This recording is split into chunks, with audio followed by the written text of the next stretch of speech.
모르겠습니다. 자, 이제 두 번째 시간을 갖게 되는데요. 주님께서 사랑하는 자에게 잠을 주신다고 하셨는데, 여러분들이 이 시간 너무 잠에 이 시간은 자는 시간은 아닙니다. 밤에 주무시고 이 시간은 깨어서 두 번째 강의를 잘 같이 들었으면 좋겠습니다. 제가 어제 금요기도회에 우리 성도님들과 같이 말씀을 나누면서 사실 최근에 미국의 한 작은 마을에서 일어나고 있는 부흥에 대한 귀한 이야기를 같이 나누게 되었습니다. 사실 그 에즈베리 대학교에서 일어나고 있는 이 부흥의 이 소식은 정말 많은 목회자들뿐만 아니라 많은 교회에 굉장한 그 울림과 그리고 굉장한 어떠한 참 우리 안에도 저와 같은 일들이 있기를 소망하고 기도하는 그런 일들이 지금 이렇게 번지고 있어요. 그래서 어제 오신 분들은 그 류용열 목사님, 우리 이번 가을에 우리 교회 부흥회 강사로 오시는데요. 류용열 목사님께서 그 현장에 가셔서 직접 그 부흥의 현장을 영상으로 담은 그것을 이제 어제 우리 성도들과도 나눴는데, 참 그 모습을 보면서 제 안에 그 말할 수 없는 어떤 영적인 그 흥분과 어떤 마음의 큰 어떤 감동들이 일어나게 되었고, 저 마음속에도 하나님, 우리 안에도 이와 같은 부흥이 있기를 소망합니다. 그래서 어제 우리 금요기도 오신 분들과 뜨겁게 좀 기도하는 시간들을 가졌는데요. 참 고무적인 것은 뭐냐면, 사실 지금 우리 기성세대들은 사실 어느 정도의 어떤 영적인 기본기가 있고 또 영적인 체험들이 있기 때문에 뭐 코로나가 와서 물론 쉽지는 않았지만 그럼에도 불구하고 예배의 자리 또 봉사의 자리를 나름 상관없이 이렇게 섬기고 교회를 지키며 왔지만, 문제는 젊은 세대들이 문제가 되는 거죠.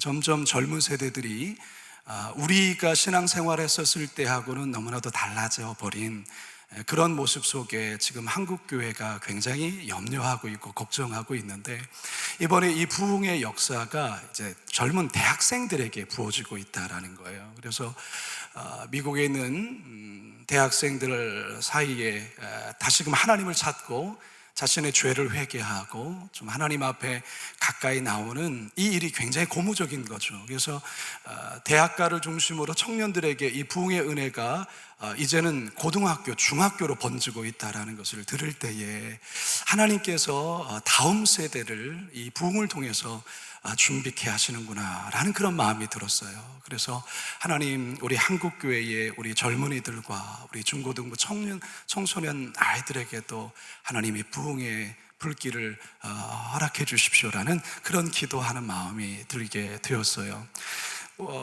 우리가 오늘 이렇게 우리 일일 수련회로 이렇게 많이 모였지만, 사실 우리가 10년 후와 20년 후를 생각할 때 지금의 여러분의 자녀들이 이제 커서 또 결혼하고 가정을 이루고 또 그들도 교회에 귀한 직분을 맡게 될 것인데, 10년 후에 20년 후에 여러분들이 이 일일 수련회 하는 이 모습보다 더한 은혜가 있어야 되지 않겠습니까?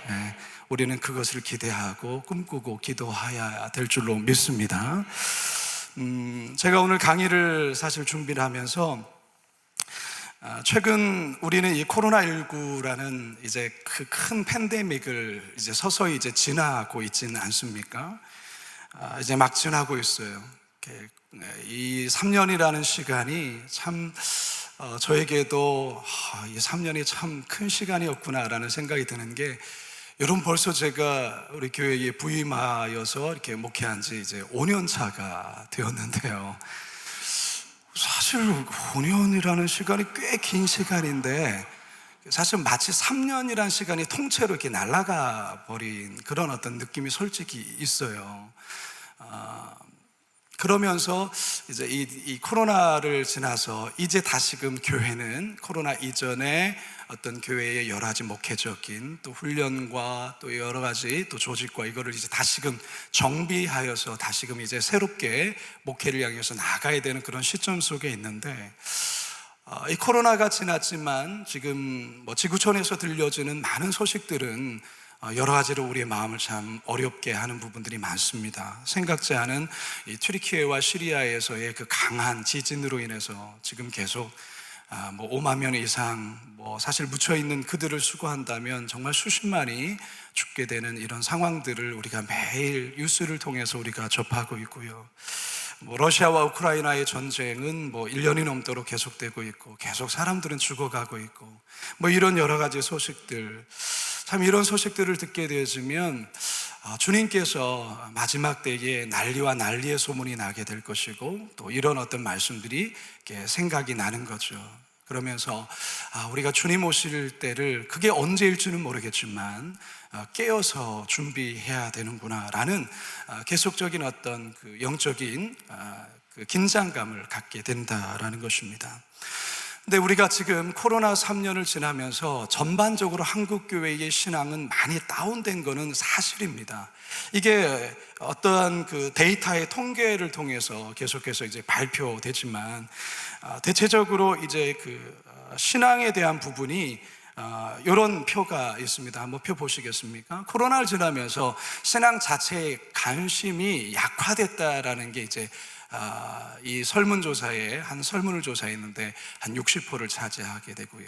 교회 출석 대신 온라인 예배를 드린다, 뭐 교회 봉사에 소홀해졌다, 온라인 예배조차 드리지 않는다라는 이런 어떤 통계들이 이제 나오게 됩니다. 특별히 이제 전에도 설교 가운데 언급했지만 특별히 30대와 40대 세대들이 현장에서 예배하는 그 예배의 이탈 현상들이 이제 많이 일어나고 있는데 그 비율이 만만치 않다라는 거예요. 약 43%가 요즘에 젊은 30, 40 세대가 현장에서 예배를 드리지 않는 그런 어떤 통계들을 보게 됩니다. 가나안 성도라고 여러분 이미 사실 코로나 이전부터 이 가나안 성도, 기독교 신앙은 갖고는 있지만 교회를 나가지 않는 이들을 가리켜서 가나안 성도라고 하는데 우리나라의 가나안 성도가 얼마 전에 그 통계 자료를 보게 되면 약 226만에 달하는, 한번 펴 보시겠습니까? 예, 뭐 약 226만에 지금 해당된다라고 말을 해요.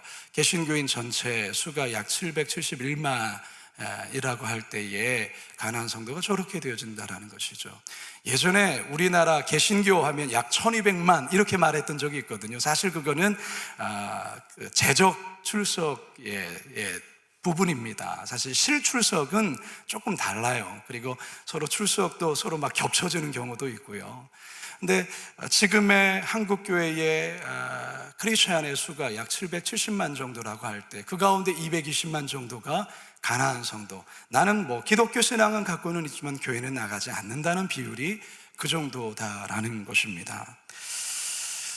여러분, 그렇기 때문에 저는 이러한 오늘날 현재 교회의 상황들을 볼 때에 더욱 하나님 앞에 기도하게 되는 것은 뭐냐면, 하나님, 지금의 이 어찌 보면 약간 절망적인, 또 교회적으로 미래를 생각할 때에 굉장히 좀 암담한 지금의 상황에서 하나님의 강권적인 부흥이 우리에게 필요합니다라고 하나님께 기도하지 아니할 수 없다라는 것이죠. 어제 우리 오신 분들하고도 그런 대화를, 그 말씀을 좀 나누게 됐는데요, 하나님께서 그냥 강권적인 부어주심, 그냥 우리가 약간 뭐 심령 부흥회 이런 정도가 아니라 하나님께서 그냥 압도적인 은혜를 부으시는, 그걸 이제 영적 대부흥이라고 말하는데, 그 부흥이 한 교회에서의 회개만이 아니라 한 지역적인, 또 수많은 교회적인 그런 각성들이 일어나는 이 대부흥을 2000년의 기독교의 역사를 보게 되면 하나님께서 여러 번 교회 가운데 허락해 주셨는데, 그것을 허락하실 때의 특징들이 있습니다. 하나님께서 전혀 복음이 들어가지 않는 땅에 이제 복음이 본격적으로 들어가게 하기 위해서 하나님은 그런 압도적인 대부흥을 허락하실 때가 있었고요. 그리고 한 사회와 그리고 교회가 영적인 기능이 완전히 망가져버린, 도무지 하나님의 뜻을 이룰 수 없는 그런 지경에 떨어질 때 하나님은 강권적인 대부흥을 부으실 때가 있었어요. 그리고 세 번째는 큰 교회적인 박해와 핍박을 앞두고 하나님께서 성도들을 영적으로 무장케 하기 위해서 하나님은 강력한 대부흥을 부으실 때가 있어요. 물론 지금 에즈베리 대학교에서 일어난 이 부흥의 추이는 계속 지켜봐야 됩니다. 이게 과연 어떠한 열매를 맺혀주는가라는 부분을 우리가 지켜봐야 될 것인데요, 어쨌든 이러한 부분을 통해서 하나님께서 오늘날 한국교회뿐만 아니라 세계 교회의 성도들을 향해서 주시는 메시지가 있다라는 것이죠. 지금의 이 현실이 하나님이 보실 때에 지금 어떤 지경에 있는지에 대한 하나의 어떤 사인이 아닌가. 또 한 가지는 이제 하나님께서 우리를 무장케 하기 위해서 어찌 보면 더 영적인 더 치열한, 영적인 더 강력한 어려움 가운데 우리 그리스도인들이 통과해야 되는데, 이것을 통과하기 위해서는 영적인 충만함, 성령의 충만함이 필요하기에 하나님께서 이러한 것들을 허락하시는 것이 아닌가라는 생각을 해보게 됩니다. 그렇습니다, 여러분. 코로나 3년을 우리가 지나면서 우리의 신앙이 이 정도로 흔들린다면, 코로나의 2배와 같은 일이 만약에 벌어진다면 어떻게 될까? 이런 생각을 해봐요. 그렇기 때문에 하나님, 우리에게 이 부흥의 역사가 있어야 됩니다. 우리에게도 이런 은혜를 주십시오라는 이런 간절한 마음이 최근에 저희 마음 가운데 일어나는 기도의 제목입니다. 우리 목자, 부목자 오늘 1일 수련을 통해서도 이 마음을 여러분과 함께 나누면서 우리도 함께 하나님 에즈베리 대학교에 있는 이 부흥의 불씨가 우리 교회도 번지게 하여 주시옵소서. 그래서 우리 청년들과 또 우리 청소년들과 그리고 우리 젊은 세대의 신앙인들이 깨어 일어나서 다음 세대를 책임지고 이끌어갈 수 있는 은혜를 주십시오. 이렇게 기도해야 될 줄로 믿습니다. 오늘 여러분과 함께 나눌 말씀 잠깐 보도록 하겠습니다. 베드로전서의 말씀입니다. 베드로전서 5장 2절에서 4절까지의 말씀, 같이 우리 화면에 있는 말씀 같이 한번 읽겠습니다. 시작. 너희 중에 있는 하나님의 양무리를 치되 억지로 하지 말고 더러운 이득을 위하여 하지 말고 기꺼이 하며 맡은 자들에게 주장하는 자세를 하지 말고 양무리의 본이 되라. 그리하면 목자장이 나타나실 때에 시들지 아니하는 영광의 관을 얻으리라. 아멘. 코로나의 이 사태가 온 세계를 큰 어려움으로 빠뜨렸지만 우리의 신앙, 그리고 한국교회의 신앙에도 큰 타격을 줬어요. 그 후유증이 사실 지금도 계속되고 있습니다. 그래서 현장에 복귀하는 그 회복률이 코로나 이전과 비교할 때에 한 70% 정도가 이제 현장 예배에 복귀가 됐고, 나머지 30% 가운데는 이제 온라인으로만 예배하는 부류가 있고요. 또 아예 신앙을 떠난 부류들도 사실 있습니다. 그래도 감사한 것은요, 저희 교회가 회복률이 약 72% 정도가 되는 것 같아요. 코로나 이전과 이렇게 비교할 때. 그리고 온라인 수를 이렇게 따져보고 새신자들이 이렇게 오는 것을 보게 되면 거의 코로나 이전과 거의 똑같습니다. 그거는 이제 우리가 또 헌금의 또 내역을 보게 되어지면 또 그렇게 이제 판단해 볼 수가 있는데요. 참 감사한 일이죠. 제가 예전에 설교 중에 여러분들께 말씀을 한번 드렸던 적이 있는데요. 코로나로 인해서 많은 교회들이 침체되고 또 성도들이 빠져나가고 또 그런 어떤 상황 속에 신기하게 성장하는 교회들이 있더라는 것이죠. 전반적으로는 침체되고 교인들이 많이 빠져나가는 그런 분위기지만, 그런 가운데서도 이제 성장하는 교회들이 있는데, 그 성장하는 교회들을 분석해보고 4가지의 특징이 나타나는 것을 알게 되었어요. 첫 번째는 다양한 온라인 사역들을 이제 행하는, 발빠르게 하는 교회가 침체되지 않고 성장하더라. 두 번째가 뭡니까? 활발한 소그룹을 운영하는 교회들이 이 코로나 상황에서도 전혀 흔들리지 않고 교회가 계속해서 잘 성장하더라. 세 번째는 지역사회를 품고 가치와 의미를 더한 사역, 요즘 ESG라는 굉장한 사회적인 큰 이슈들이죠. 이런 어떤 지역사회를 품고 어떤 가치와 의미를 더한 사역을 하는 교회들이 성장하더라는 것이죠. 마지막으로 본질이 살아있는 목회를 하는 교회들이 성장한다라는 이러한 분석이 있습니다. 자, 다양한 온라인 사역 그리고 소그룹의 활발한 운영, 또 가치와 의미를 더한 사역, 본질이 살아있는 목회. 자, 이 네 가지의 특징들이 있는데 제가 오늘 주목하고 싶은 것은 뭐냐면 바로 이 두 번째인 활발한 소그룹 운영과 관련된 부분입니다. 우리 교회 대표적인 소그룹이라고 하면 그게 바로 목장이에요. 여러분들이 지금 하고 있는, 섬기고 있는 목장을 말합니다. 교회마다 목장이라고 그렇게 표현하는 데도 있지만 보통 제가 어렸을 때는 이 목장을 뭐라고 표현했냐면 구역이라고 표현했습니다. 구역 예배 드린다, 그런 얘기를 했고, 또 뭐 그렇게 구역의 개념을 갖고 있는 교회들이 사실 많고요. 또 셀이라고 표현하는 데도 있습니다. 그리고 사랑의 교회 같은 경우는 뭐 다락방 뭐 이렇게 표현도 하고요. 그리고 이렇게 그 선교단체, 대학생 선교단체 같은 경우는 뭐 이렇게 순이라는 표현도 하기도 합니다. 또 한때는 뭐 가정교회 뭐 이런 표현을 하기도 했습니다. 이게 모두가 교회의 어떤 전인적인 소그룹의 어떤 나름의 명칭입니다. 미국 크리스천 포스트에 의하면 코로나 이후 교회 건강은 활발한 소그룹 시스템에 크게 좌우될 것이다 라는 그러한 보고 내용이 있었습니다. 코로나 이후 교회 건강은 활발한 소그룹 시스템에 크게 좌우될 것이다 라는 전문가들이 내놓은 어떤 이야기예요. 사실 여러분, 소그룹이 굉장히 활발해서 교회가 성장한 우리 한국교회 사례는 많습니다. 그 가운데 대표적인 교회를 꼽으라고 한다면 혹시 여러분 떠오르는 교회가 있을까요? 어떤 교회가 있을까요? 우리 한국교회 안에서 소그룹, 이 굉장히 역동적인 소그룹으로 인하여서 교회가 굉장히 성장한, 맞습니다. 여의도 순복음교회입니다. 여의도 순복음교회가 1993년도에 기네스북에 등재를 했습니다. 뭘로 등재한 줄 압니까? 단일교회로 가장 많은 성도들이 등록한 교회 70만이었습니다. 이게 어떻게 한 교회에 70만이 있을까? 어쨌든 그렇게 이제 그런 이야기가 있는데요. 어쨌든 조용기 목사님의 어떤 탁월한 어떤 은사 사역, 또 그분의 어떤 그 치유 사역, 그런 어떤 또 말씀, 설교, 어찌 보면 절대적인 부분이라 할 수 있지만 그게 다는 아니에요. 여의도 순복음교회의 그 성장한 요인 중에 사실은 어찌 보면 더 핵심이라고 할 수 있는 부분은 뭐냐면 바로 구역입니다. 구역.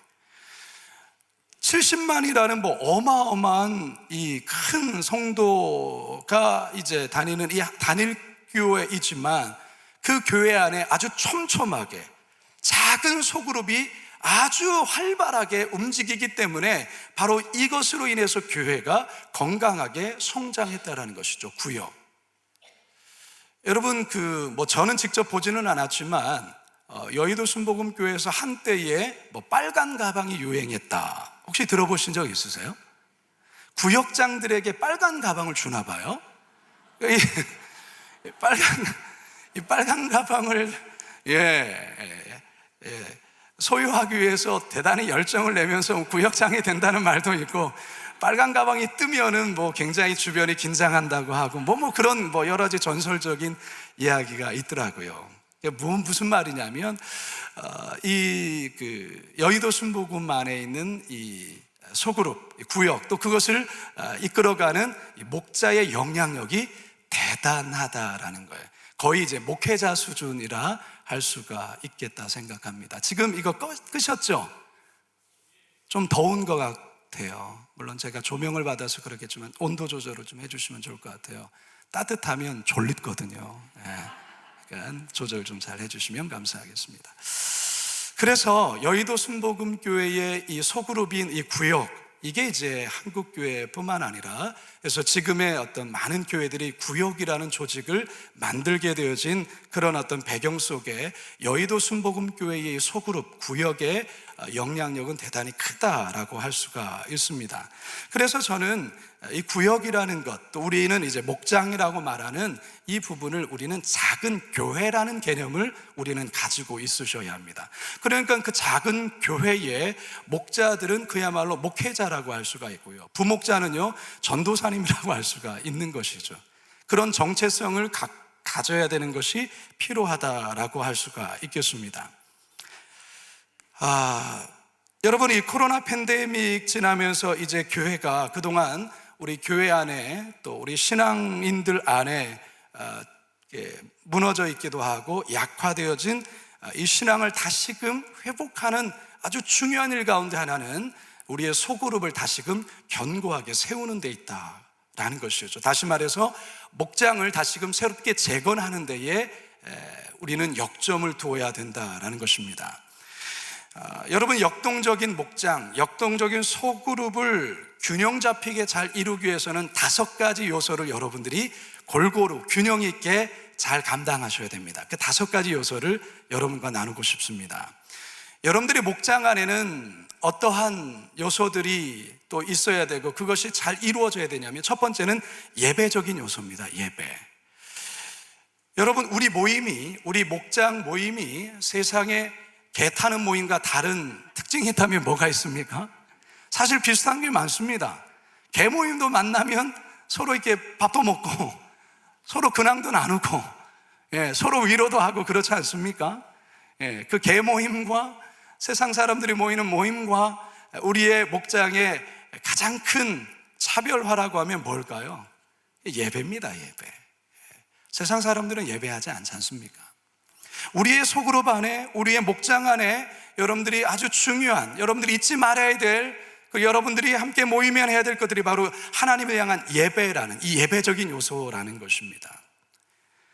여러분들이 모여서 지난 시간 살아왔던 얘기 같이 하고 깔깔대고 같이 서로 위로하고 격려하는 것 분명히 있어야 됩니다만, 예배가 빠지고 그것만 하면 안 된다라는 거죠. 물론 예배라는 것이 주일날 우리가 있는 그런 격식을 다 차린 어떤 부분을 다 해야 되느냐, 그건 아닙니다. 그러나 예배적인 요소가 반드시 있어야 됩니다. 예배에 뭐가 있어야 됩니까? 예배는 찬양이 있어야 됩니다. 여러분들이 모이면 함께 찬양하는 것이죠. 또 예배 가운데 뭐가 있어야 될까요? 기도가 있어야 되겠죠. 그리고 예배는 또 뭐가 있어야 됩니까? 말씀 선포가 있어야 됩니다. 물론 우리 목자님들이 좀 조심해야 될 것은 뭐냐면, 내가 설교자라는 마인드로 목장에서 40분 설교하면 안 됩니다. 말씀을 나눈다라는 개념을 가지면 좋을 것 같아요. 그리고 우리 교회가 주일날 설교한 것을 요약한 걸 갖고서 또 여러분들에게 또 이렇게 질문지로 만들어서 나눠드리잖아요. 그래서 그거를 함께 말씀의 은혜를 같이 나눈다라는 개념으로 그 시간을 인도하는 게 필요합니다. 근데 간혹 너무 이렇게 부흥회처럼 설교를 이렇게 40분, 50분 해버리면 한 다음 주에는 별로 사람이 남질 않을 겁니다. 어쨌든 말씀을 같이 나누고 또 받은 은혜를 같이 나누고 큐티한 것 같이 나눌 수 있는 말씀의 요소가 반드시 있어야 된다라는 것입니다. 또 하나는 우리가 예배에는 반드시 봉헌이 있어야 됩니다. 받은 은혜, 하나님께 받은 사랑에 대해서 작지만 내 마음의 물질을 주님께 드리는 봉헌의 요소가 있어야 된다라는 것이죠. 그래서 우리의 모임 속에, 우리의 목장의 모임 속에 제일 중요한 요소는 바로 이 예배적인 요소, 여러분들이 꼭 기억하시고 이 예배적인 요소를 목장 안에 잘 담아내실 수 있어야 합니다. 두 번째 요소는 뭐냐면 양육의 내용입니다. 양육의 요소입니다. 역동적인 소그룹에는 자연스러운 양육이 이루어져야 합니다. 우리가 목장 식구들끼리 어느 목장에 보니까 올해 우리 다 같이 일독하자. 여기서 작년인가 어느 목장에서 어느 그 지구에서 아예 그냥 아주 많은 분들이 말씀 일독, 통독을 하셔서 그거를 연말에 이렇게 명단을 올리는 것을 제가 봤습니다. 참 귀한 일이라 생각을 합니다. 그래서 서로 안에 말씀으로 서로가 함께 양육하는 일들이 있죠. 그리고 기도 생활들을 서로 점검해주고 그 사람이 우리 목원들이 영적으로 함께 성장해야 된다, 그 말인 것이죠. 아직 신앙의 아주 초보적인 애들이 우리 목장에 들어왔는데 그 초보적인 그 신앙의 그 사람이, 목원이 이 목장을 통해서 조금씩 하나님을 알아가는 그 기쁨이 목장 가운데 있어야 됩니다. 그래서 전혀 성경을 보지 않았던, 전혀 성경에 대해서 몰랐던 이들이 성경을 조금 알아가고 맛보고, 그래서 스스로가 말씀을 읽는 그런 일들이 우리의 목장 안에 서로가 함께 있어야 된다는 것이죠. 다시 말해서 목장은 함께 자라가야 된다는 것이죠. 목장을 통해서 기도 생활이나 또 우리의 말씀 생활이나 또 우리의 삶에 경건하게 살아가는 이런 요소들이 함께 자랄 수 있도록, 그래서 여러분 안에 어떤 목표가 있어야 되냐면 우리 안에 저 성도가, 저 목원이 나중에 부목자가 되고 또 목자가 되어서 또 하나님께서 은혜를 주셔서 우리가 분가하는, 그래서 그런 분가하는 일들이 우리 안에 일어날 수 있는 그런 목장의 목표가 여러분들 안에 있어야 된다라는 것이죠. 그래서 우리의 목장은 함께 자라가는 일들이 반드시 우리의 목장을 통해서 일어나야 된다라는 것입니다. 세 번째는 뭐냐면 친교입니다. 친교. 이 친교적인 요소를 결코 간과해서는 안 됩니다. 물론 친교만 하고 끝나면 안 됩니다. 친교적인 요소가 반드시 있어야 됩니다. 여러분, 사실은 우리가 코로나 가운데에 우리가 식사를 대면해서 식사를 못했지 않습니까? 해서도 안 됐고요. 그런데 제가 이번에 크게 깨달은 것은 뭐냐면 우리 예수님께서 왜 공생의 기간 동안 그렇게 밥을 많이 잡수셨을까? 그리고 바리새인들에게 먹보라는 별명을 우리 예수님 별명이 먹보예요. 여러분 아세요? 모르셨구나. 네. 바리새인들이 지어준 별명이었어요. 먹기를 탐하는 자라고 예수님이 바리새인들에게 그렇게 핀잔을 들었어요. 왜 그런 말을 들었을까요? 예수님은 항상 식사하는 자리 가운데 있으셨어요. 사람들과 식사를 같이 하셨어요. 그러니까 바리새인들이 보니까 먹보네, 이렇게 풀어서 설명한 먹보라는 말이고, 성경 그대로 하자면 먹기를 탐하는 자라고 표현하는 것이죠. 여러분, 천국에서는 사랑의 식탁 교제가 있습니다. 여러분, 우리가 앞으로 천국 가면 여러분 함께 식탁에서 함께 먹고 함께 마시고 함께 교제하는 이것은요, 정말로 사랑의 공동체를 이루는데 대단히 중요합니다. 여러분, 부모가 자녀들에게 정말 잘해야 되는 것 중에 하나가 뭡니까? 영양가 있는 밥을 잘해줘야 됩니다. 맨날 라면만 먹게 하고 그렇게 하면 되겠습니까? 그건 아니잖아요. 여러분들 거기에 신경 쓰시잖아요. 마찬가지로 여러분, 우리가 하나님께서 우리를 향해 보실 때에 하나님도 우리랑 그런 친교를 기뻐하시고 원하시고요. 그래서 우리가 함께 모일 때에 이런 친교들이 있어야 되는데, 여러분들 아까 우리 김광석 목사님 그거 잘하시더라고요. 1번, 2번 이거 잘하시는 것 같은데. 자, 질문해 볼게요. 내가 밖에 나가서 아주 근사한 그리고 정말 맛있는 음식을 먹었을 때 목장 식구가 생각나고 다음 때 우리 목장 식구랑 와야 되겠다라고 생각이 나는 사람 1번. 전혀 그런 생각이 나지 않는다 2번. 자, 1번 한번 손 들어 보십시오. 예. 대단하십니다. 내리세요. 2번 손 들어 보세요. 예. 내가 어딘가를 갔는데 너무 좋은 곳에 온 거예요.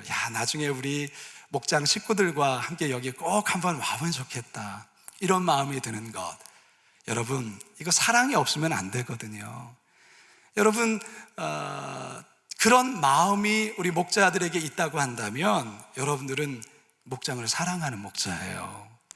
내가 뭔가를 좋은 거 누렸을 때, 좋은 어떤 것을 경험했을 때 우리 목원 식구들도 한번 이거 꼭 같이, 이런 마음이 어머니의 마음 아니겠습니까? 어머니의 마음이에요. 그러니까 그래서 여러분, 목장 식구들이 모임을 끝나서 또 다 헤어져서 있을 때 다음 주에 목장 모임이 기대가 된다. 내가 뭘 싸고 갈까? 뭘 같이 나눌까? 이런 서로 헤어지면 보고 싶고 만나고 싶고 만나면 대화하고 싶고 삶을 나누고 싶고, 이런 친교적인 요소가 반드시 목장 안에 있어야만이 그 목장이 굉장히 역동적이고 기쁨이 충만한 목장이라 할 수 있습니다. 그래서 우리 목자, 부목자 여러분들은 우리가 함께 모였을 때에 예배만 드리고 그런 쪽만 하면은 너무 드라이하잖아요. 물론 반드시 그건 해야 되지만 반드시 여러분들 안에 서로가 함께 같이 나누고 그리고 음식을 나누고 함께하는 그런 친교적인 요소가 반드시 있어야 된다라는 거 기억해 주시면 좋겠어요. 네 번째는 뭐냐면 섬김과 돌봄이라는 것입니다. 섬김과 돌봄. 역동적인 소그룹에는 서로를 섬기는 것이 필요하고요. 초대교회 안에 이 섬김이 대단히 활발하게 일어났는데 서로의 필요를 채워주는 것이죠. 그러나 이 섬김은 자발적인 섬김이라는 거예요.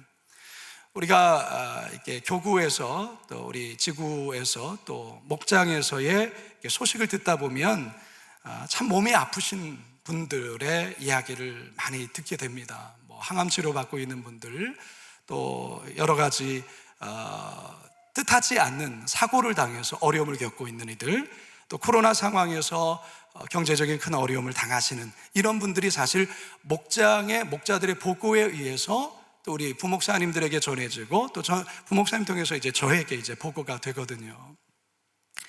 근데 사실 여러분, 우리 교회가 지금 출석하는 인원, 그리고 우리 거룩한 빛 광성교회 주일학교부터 어른들까지 출석하는 수로 기준해서 할 때에 우리 교회가 얼마나 모이는 교회이냐면 약 8,000명 모이는 교회입니다. 예전에 이제 14,000명 뭐 이렇게 얘기할 때가 있었잖아요. 운정으로 이렇게 분립돼서 한 제적으로는 한 4,000명이 이렇게 제적으로 보냈고, 사실은 1년에 뭐 한두 번 오신 분도 이제 우리 교인이긴 하지만 그래도 꾸준하게 주일을 중심으로 그래도 교회에 출석하시는 분들을 이제 우리가 보통 볼 때에 한 7,500에서 8,000명 정도라고 여러분 생각하시면 됩니다. 그러니까 이렇게 큰 교회죠. 대형 교회죠. 이 대형 교회를 우리가 이렇게 소그룹을 나누고 목장으로 나누는 이유는 뭐냐면, 큰 교회일수록 사실은 사랑의 손길이 잘 못 미치는 경우들이 분명 있거든요. 잘 모르는 경우도 있고, 그래서 목장에 목자를 세우고 부목자를 세우는 부분이 바로 그 부분 때문에 그렇습니다. 목사님들이나 또 나름 교구 목회자들이 나름 최선을 다해서 교구의 어떤 상황을 파악하고 또 목양적인 돌봄을 행합니다만, 그럼에도 불구하고 이제 손길이 미치지 못하는 영역들이 있습니다. 그런 부분에 대해서 우리 목자와 부목자의 역할이 그래서 중요하다고 생각을 합니다. 그러한 부분 속에 바로 여러분들이 그런 이들을 돌보고 찾아가주고 기도해주고 또 그런 어떤 내용들을 또 우리 교구 목사님께 알려주시고 그리고 함께 기도하는 이런 섬김과 돌봄이 목장 안에서 정말 활발하게 잘 일어나야 됩니다. 그래야만이 사랑의 지수가 높은 교회가 되고, 큰 교회지만 작은 교회의 특징을 결코 잃지 않는 건강한 교회가 될 수 있다라는 것이죠.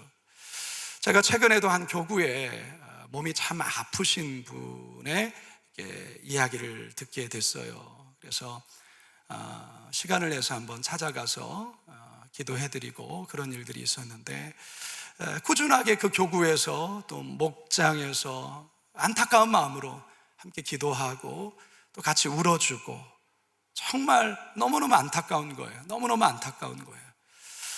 또 최근에는 어느 목장에 우리 권사님이 갑자기 뇌에 큰 어려움이 생겨서 정말 우리 모두가 함께 기도하지 않았습니까? 하나님께서 또 치유하시고 또 계속 치유해 주시는 그런 이야기를 우리가 듣는데, 그게 바로 교회가 할 수 있는 가장 귀한 일이라 생각하고요. 목장에서 함께 이 일을 같이 하는 이 가장 중요한 섬김과 돌봄의 사역이라 할 수가 있습니다. 그러하기 때문에 여러분, 목장의 목원들의 형편이 어떤지를 잘 살피고 돌아보는 것 대단히 중요하다는 것을 여러분 기억하시고, 여러분 목장 안에 바로 이 섬김과 돌봄이 잘 일어날 수 있도록 우리 목자와 부목자들이 더 힘써 주시면 감사하겠습니다. 마지막 5번째는요, 전도 및 선교입니다. 여러분, 소그룹 안에는 반드시 이 요소가 일어나야 합니다. 역동적인 소그룹에는 반드시 불신자의 전도로 인해 새로운 멤버가 자연스럽게 들어오는 일들이 있어야 되고요. 그래서 그 안에 성장이 일어나면서 자연스러운 분가하는 일들이 사실 목장 안에는 일어나야 합니다. 우리끼리만 조사오니 이렇게 하면 절대 안 됩니다. 우리끼리만 조사오니 물론 어떤 상황 때문에 목장의 또 상황들이 다 다르잖아요. 어떤 지역은 이제 새로운 사람이 유입되기가 쉽지 않은 그런 환경에 처한 목장들도 있고 지역도 있습니다. 이해합니다. 그럼에도 불구하고 목장에서 또 소그룹이 역동적인 일들이 일어나기 위해서는 불신자들이 자연스럽게 들어와서 그들이 그 안에서 돌봄과 양육들을 받으면서 그가 또 신앙이 잘 자리를 잡을 수 있도록 하는 역할들이 이제 목장 안에서 일어나야 되고요. 특히 우리 교회가 새신자들이 적지 않게 들어옵니다. 여러분, 작년에 2022년도에 우리 교회 새신자로 등록한 교인 수가 얼마나 되셨는지 아십니까? 주보를 꼼꼼히 보시는 분들은 아시겠지만 지난 1년 동안 코로나 상황이었었지만 감사하게도 약 800명 정도가 등록을 했어요. 그래서 우리 새가족 담당 목사님께서 이제 새가족 오시면 일단은 먼저 신방을 가시고 또 그 새가족의 정보를 이렇게 알아내시고, 그리고 또 새가족위원회에서 이제 잘 양육하고, 그리고 나서 이제 적절한 시기에 이제 교구로 이렇게 넘기고, 그러면 이제 교구에서 넘겨받아서 이제 목장으로 연결하는 이런 작업들을 이렇게 이루게 되어지는데요. 이게 사실은 잘 안 되는 경우도 있었습니다. 잘 안 되는 경우도 있었지만 최근에 어쨌든 이제 새가족만을 전담하는 목사님이 오셔서 또 새가족을 우리가 13교구라 말합니다. 우리가 12교구가 아니고요, 13교구입니다. 새가족을 아예 교구화했습니다. 그래서 이 안에서 잘 정착을 하고, 그리고 나서 교구의 목장으로 잘 연결되어서 잘 이렇게 되어질 수 있도록 이렇게 하고 있는데, 여러분, 새가족이 등록을 하여서 또 바나바 사역과 또 드보라 사역을 통해서 이들이 우리 교회에 대한 또 마음을, 또 사랑의 마음을 갖고 이제 목장으로 연결되어졌을 때 이제 그 다음 역할은 목자의 역할이에요. 부목자의 역할이에요. 이분들이 여러분 목장에 잘 정착할 수 있도록 여러분들이 잘 이들을 잘 섬기고 돌보셔야 됩니다. 그래서 그런 이들이 잘 정착해서, 그래서 또한 시간이 지났을 때 분가하여서 또 그들을 또 목자로 세우고 부목자로 세우는 이런 자연스러운 셀 분열들이 이 세포의 분열처럼 일어나야 된다라는 것이죠. 그리고 선교와 관련된 부분을 여러분 말씀드립니다. 여러분, 교구마다 파송 선교사님들이 여러분과 연결시켜 드렸을 것입니다. 올해 우리 교회는 굉장히 큰 믿음의 도전을 하나 하죠. 12교구에 이제 우리 교구에서 우리 파송 선교사님의 그 선교지를 직접 탐방하는 일을 전 교구적으로 지금 준비하고 있습니다. 계속해서 교구 목사님 통해서 준비되는 상황들을 제가 보고를 듣고 있는데요, 정말 하나님이 참 기뻐하시는 일이다 저는 생각을 합니다. 올해 우리 교회가 더 깊은 선교로 나아감에 있어서 또한 교구가 선교적인 공동체가 되기 위해서 사실 이 일을 우리가 시작하는데요, 저의 목표는 뭐냐면 올해는 우리 교회가 이렇게 대대적으로 홍보하고 교구별로 이렇게 하지만 내후년도 그 이후에는 저는 목장에서 우리 교구의 파송 선교사님을 또 목장이 잘 준비해서 우리가 이번 여름 휴가는 우리 선교사님의 선교지 탐방으로 가겠습니다라는 그런 목장들이 앞으로도 생겨났으면 좋겠다, 이런 마음이 드는 것이죠. 그래서 정말 선교사님의 그 선교지를 가서 또 우리가 목장에서 또 위로하고 또 격려하고 그런 일들이 각 목장에서 자발적으로 일어난다면 우리 교회는 더욱더 선교하는 공동체로 더욱더 성장해 나지 않을까. 그래서 이 부분을 목장에서 또한도 함께 비전을 품고 기도한다면 우리의 목장 공동체는 바로 이 선교적인 그런 공동체로도 더욱더 성장해 나갈 수 있으리라 생각합니다. 자, 이게 바로 우리 5가지의 목장에서 담아야 될 아주 중요한 역동적인 소그룹에 담아야 될 5가지 요소입니다. 이 시간은 이제부터 조금 졸릴 시간이에요. 그래서 눈을 조금 반쯤 이렇게 이제 듣는 것 같은데 안 듣는 것 같기도 하는 이런 분들이 몇 분 눈에 보여서 저희가 한번 복습을 한번 해보도록 하겠습니다. 역동적인 소그룹을 운영하기 위해서 5가지 요소를 여러분들이 잘 구현해내야 된다고 했습니다. 첫 번째 요소는 뭡니까? 예배적인 요소를 잘 담아내야 되고요. 두 번째 요소는요, 양육입니다.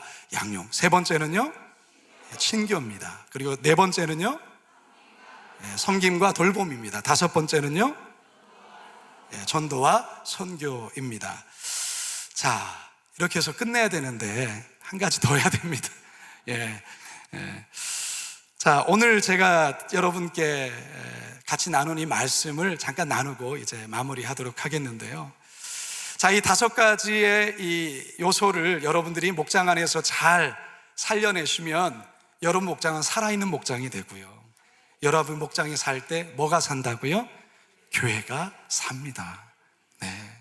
이 목장이 막 이렇게 역동적으로 이곳저곳에서 막 활발하게 되어질 때 이들이 주일날 교회 오면요, 그 해피 바이러스가 교회 안에 이렇게 퍼지는 것을 느끼게 됩니다.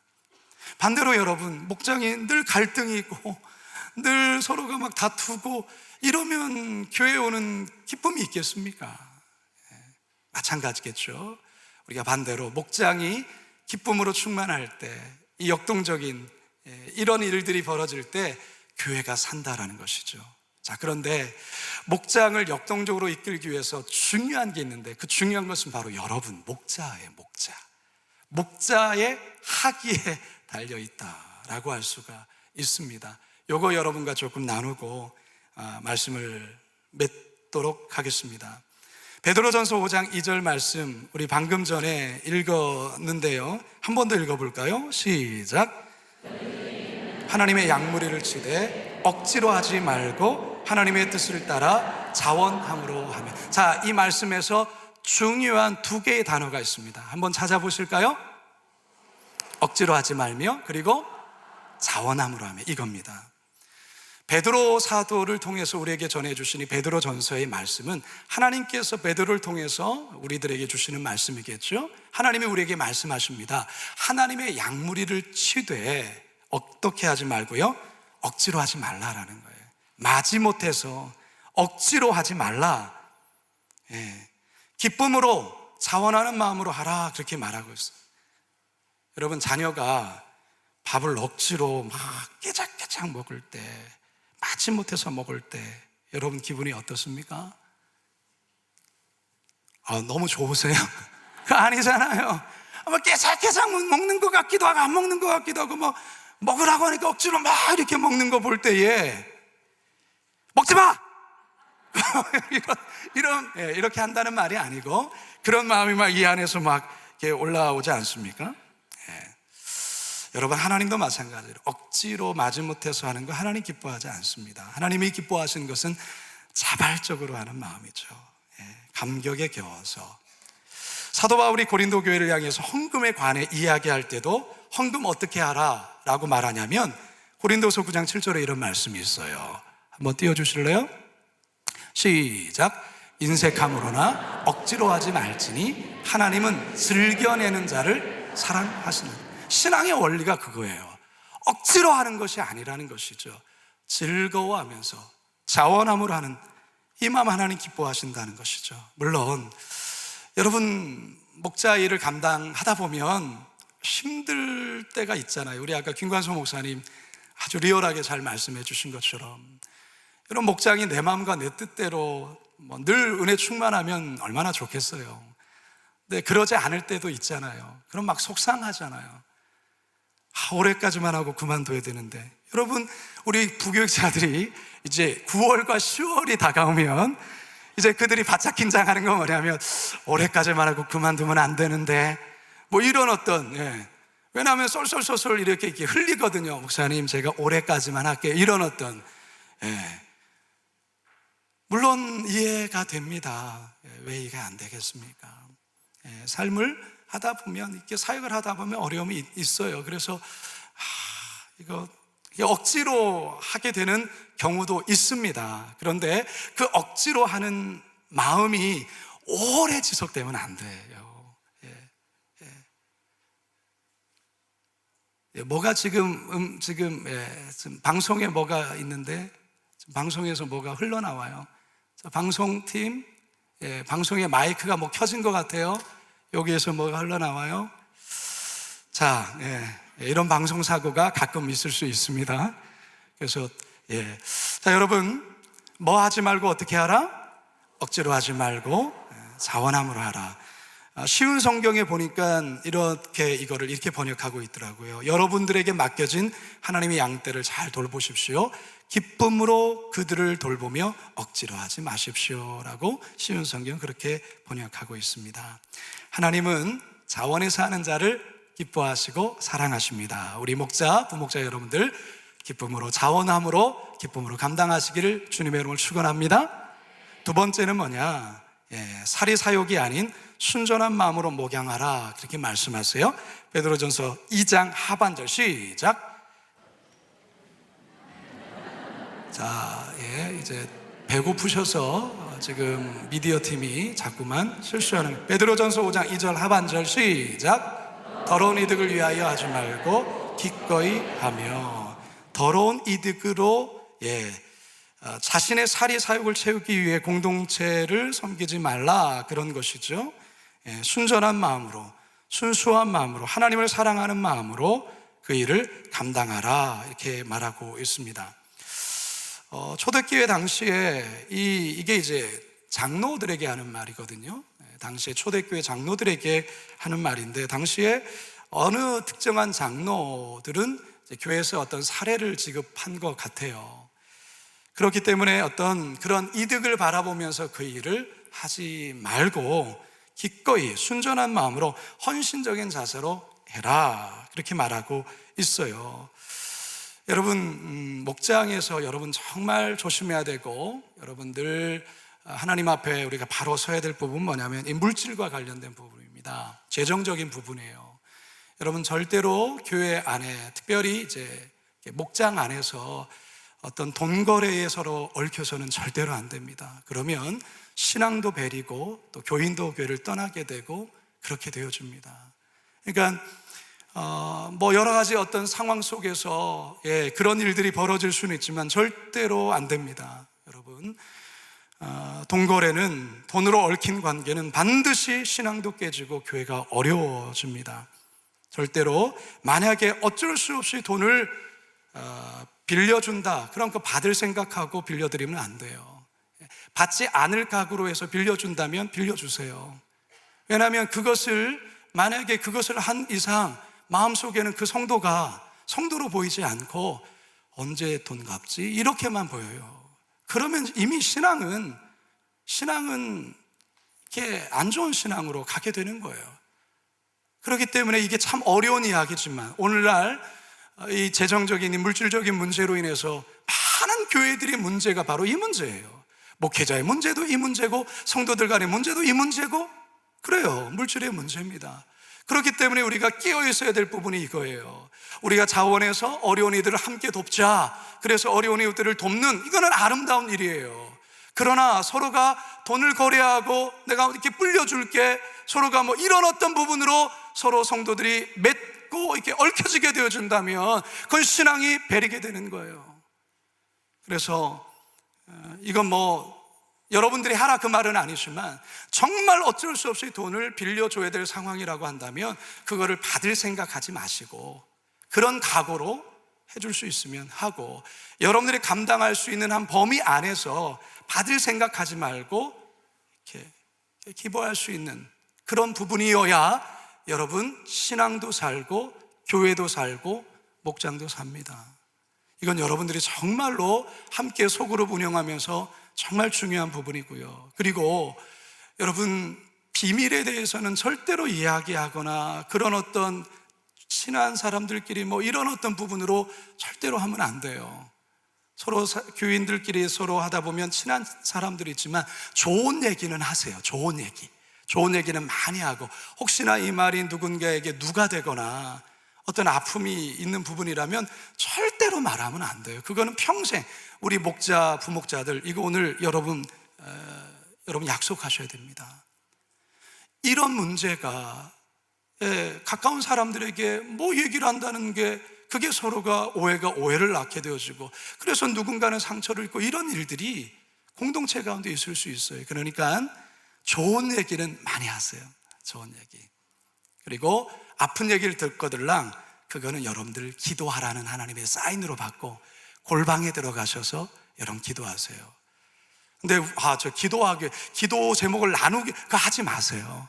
기도 제목을 서로 나눈다고 하면서 은밀하게 서로의 비밀을 누설하고 이렇게 하면은, 그렇게 하다가 문제가 벌어질 수도 있으니까 여러분들 돈 거래와 관련된 부분, 또 서로의 아픔에 대한 부분들을, 비밀을 끝까지 지켜주는 부분들은 우리 목자들과 부목자들이 잘 감당해 주라 부분입니다. 마지막 한 가지만 얘기를 합니다. 베드로전서 5장 3절입니다. 시작. 맡은 자들에게 주장하는 자세를 하지 말고 양무리의 본이 되라. 권위적인 자세, 태도를 취하지 말고 본이 되라, 이 말씀입니다. 자, 이 세 가지 여러분들 이제 정리해 봅니다. 여러분, 하나님께서 우리에게, 목자인 여러분들에게 요구하는 세 가지 있습니다. 첫 번째는 무엇입니까? 억지로 하지 말고 자원함으로 하라. 두 번째는요, 더러운 이득을 위해 하지 말고 섬김, 헌신적인 자세로 행하라. 세 번째는요, 주장하는 자세, 권위적인 자세로 하지 말고 양무리의 본이 되는 모습으로 해라. 자, 이런 자들에게 우리 주님 우리에게 이런 약속하십니다. 시작. 그리하면 목자장이 나타났을 때에 시들지 아니하는 영광의 관을 얻으리라. 저와 여러분들이 주님 앞에 섰을 때 우리 주님이 시들지 않은 영광의 면류관 여러분께 주신다고 약속하십니다. 우리 저 4절 말씀을 여러분 기억하시면서, 때로는 힘들고 때로는 고달프고 때로는 어렵지만 이 목자, 부목자, 지구장, 또 목양 장로의 사명 끝까지 감당하시는 우리 모두가 되기를 주님의 이름으로 축원합니다. 시간이 좀 많이 지났기 때문에요, 여러분 한 가지만 기도하고 제가 마무리 기도하고 이제 시간 마치도록 하겠습니다. 우리 이 시간에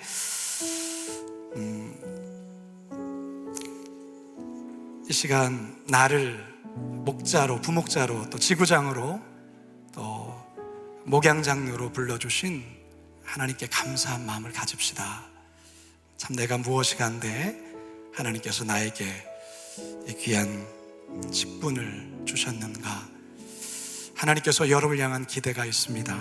물론 지금 여러모로 참 힘겨운 가운데 정말 견디며 버티며 목자 사명을 감당하시는 이도 있을 줄 압니다. 오늘 하나님께서 여러분들을 회복시키려고 오늘의 이 시간을 허락해 주셨습니다. 하나님, 오늘 김관성 목사님의 말씀, 또 이 시간을 통해서 또 하나님께서 들려주신 이 목장의 비전, 하나님 부족하지만 주님이 사명 잘 감당해서 하나님 교회를 살리고 성도를 살리는 목자가 되게 하여 주시옵소서라고 우리 다 같이 주여 한번 부르짖고요, 같이 한번 기도하며 나가도록 하겠습니다. 주여, 살아계신 아버지 하나님, 은혜와 사랑에 감사드립니다. 우리 하나님께서 오늘 우리들에게 참으로 귀하고 복된 날을 하나님 허락하여 주셔서 하나님 아버지 귀한 은혜의 시간을 통하여 하나님 아버지 귀한 말씀에 도전을 허락하여 주시고, 하나님 우리의 목장을, 우리 아버지 하나님 또 목자로서의 사명을 어떻게 감당해야 될지에 대하여 하나님 아버지 다시 한번 귀한 말씀의 은혜와 도전을 받게 하여 주시니 감사드립니다. 하나님 아버지, 주님이 사명 하나님께서 우리에게 허락하여 주셔서오니 이 사명 잘 감당할 수 있도록 우리 하나님 역사하여 주시기를 원합니다. 주님, 우리는 부족하지만 주님의 은혜 속에서 하나님께서 이 부르심 앞에 하나님 아멘으로 와답하여 주 앞에 나온 이들을 우리 주님께서 기억하여 주시옵시고, 오늘의 이 수련을 통하여서 하나님 아버지의 수련을 통하여 기쁨의 놀라운 은혜를 하나님 아버지 다시금 발견하게 하여 주시고, 사원하는 마음을 하나님 허락하여 주시고, 아버지 하나님 다시 한번 기쁨으로 주의 목장을 섬기고 아버지 하나님께서 맡겨주신 사명을 다시 한번 잘 감당할 수 있도록 주님 인도하여 주시옵소서. 여러분 가슴에 손을 얹으시기 바랍니다. 혹시 목장 일을 하다가 지쳐있는 분들 계시죠? 목자 일하면서 오히려 더 많은 상처 입으시기도 하고, 그런 분이 있을 겁니다. 우리 예수님의 마음이 그 마음이란 것 아십니까? 우리 예수님이 그렇게 사람들에게, 여러분, 우리는 연약한 존재라 때로는 내 말이 거부되는 것처럼 느껴지면 상처를 입어요. 여러분, 그거 아십니까? 우리 예수님은 3년이나 길렀던 제자들에게 헌신짝처럼 배신을 당했다는 사실을 말입니다. 주님이 듣고 있는 그곳에서 베드로는 나는 저 사람 모른다 저주까지 했습니다. 그게 우리 예수님이셨어요. 사실 우리는 그 예수님의 마음을 알기까지는 많이 부족합니다. 우리는 우리 자신에 많이 몰두되고 매몰되어 있기 때문에 그렇죠. 왜 우리가 목자를 합니까? 목자를 하면 예수님의 마음을 조금 알게 됩니다. 은혜로운 곳에서도 예수님의 마음을 알 수 있지만 오히려 반대로 때로는 좌절하고 힘들고 눈물 나는 그 상황에서 예수님의 마음을 우리는 조금 알게 되는 거예요. 여러분, 우리 하나님이 아시기에 여러분의 아픔과 그 어려움, 우리 주님이 친히 그 마음을 어루만지실 겁니다. 오늘 이 자리를 허락하신 이유가 바로 그래서 이 자리가 오늘 하나님께서 허락해 주셨습니다. 제가 한 가지만 기도하고 마친다고 했는데 이거 한 번만 더 기도하고 마칠게요. 하나님, 주님의 마음을 더 깊이 알게 하시고 목자 일 감당하면서 예수님을 조금이라도 더 닮아가게 하옵소서. 그렇게 우리 그렇게 한번 기도하고요. 제가 마무리 기도하겠습니다. 우리 다 같이 주여 한번 부르짖고 기도합니다. 주여, 살아계신 아버지 하나님, 우리 사랑하는 우리 목자, 부목자들 하나님, 주께서 맡겨주신 일 감당하면서 지구장으로 목양장로로 일을 감당하면서 사실 때로는 좌절감을 느낄 때가 많습니다. 내가 이러자고 이렇게 하는가라고 스스로 자괴감이 느껴질 때가 있고, 때로는 스스로의 어떤 한계와 또 아버지 부족함에 하나님 계속 이 사명을 감당할 수 있을까? 하나님 그런 마음도 듭니다. 하나님 아버지 기도합니다.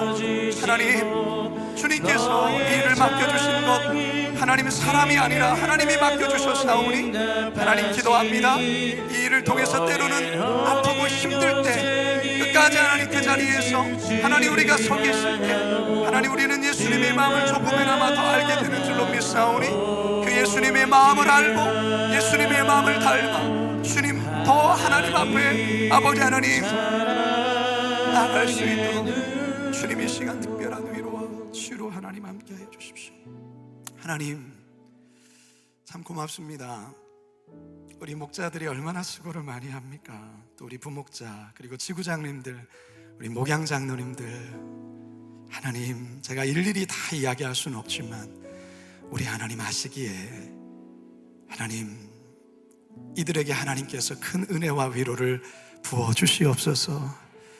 주님, 이들이 지금까지 섬기고 헌신해서 우리 교회가 이마만큼 성장하고 왔습니다. 하나님 오늘 특별히 목장 리더십 1일 수련을 허락해 주셔서 오전에 우리 김관숙 목사님 통해서 귀한 감동의 말씀에 은혜를 주셨고, 또 이 시간을 통해서 다시금 목자로서 또 목장을 또 어떻게 해야 될지에 대한 또 말씀을 들었습니다. 하나님, 나의 능력으로는 한없이 부족하고 때로는 계속하는 게 맞는가라는 혼란함이 일어날 때도 있지만 주님, 부르신 이가 하나님이시기에 주님 다시금 이 시간을 통해서 내가 너를 불러서 세웠노니 내가 너에게 맡겨준 그 일 잘 감당했으면 좋겠다, 이 말씀을 우리 목자들이 마음에 새기게 하여 주시고 내가 하는 것이 아니라 우리 주님께서 나를 통해서 행하신다는 것을 기억하면서 순종함으로 주 앞에 나갈 수 있도록 인도하여 주시옵소서. 목장의 5가지 요소를 잘 우려낼 수 있도록 인도해 주시고 또 목자로서 갖춰야 될 3가지 요소들을 잘 실천함으로 이후에 목자장 앞에서 시들지 않은 영광의 관을 다 쓰는 우리 거룩한 빛 광성교회 우리 목양장로님, 지구장님, 목자, 부목자 되게 하옵소서. 감사드리오며 예수님의 이름으로 기도드리옵나이다. 아멘. 감사합니다.